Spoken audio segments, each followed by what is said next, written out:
Fire Department had just pulled in their tower ladders where they had been pouring a tremendous amount of water on this fire, trying to get it under control. Unfortunately, the fire chief has confirmed for us that one person has died in this blaze. Firefighters retrieved the woman from a second-floor apartment, and they think that the blaze may have actually started there. I'm going to go ahead and give you a live look right now at the scene as firefighters had been pulling away from this. They'd been working on this fire for some 3.5 hours this morning, saying it was a particularly tough blaze due to the age of the building, fire getting into some of the spaces in between these wooden walls, and it is so difficult for them to fight. We do not have any sort of an identity on the woman who was inside that building, nor do we know if anybody else was living with her inside that apartment. But I can tell you that the three buildings that were involved, one of them has a pizzeria at the bottom, the Mama Rosa Cucina.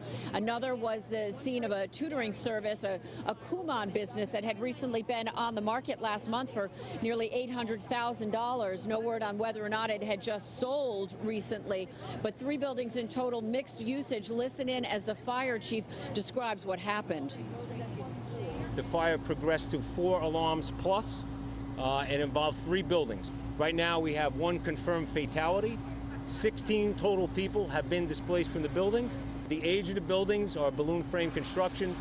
There's a lot of hidden fire within the walls. So this is a defensive operation. Cause of the fire remains under investigation. And back out here live at the rear portion of the building, that would be where the kitchen would likely be for that Mama Rosa Cucina. That's where you see the most significant, devastating damage. It's really gutted, and there's a partial collapse in that part of the building. We spoke to a lot of neighbors who've been forced out of their homes because of the smoke condition and the fear that the blaze would continue to spread through these wood-framed homes. They're literally out on the street this morning waiting for the all clear to go back in. Meanwhile, the 3 buildings with dozens of people that have been evacuated. They're at a bar on the corner where they're seeking shelter, trying to get a little peace and to understand what exactly they're facing now that a large portion of their lives has been taken away from them, with their homes being destroyed by this blaze in Bayonne, New Jersey.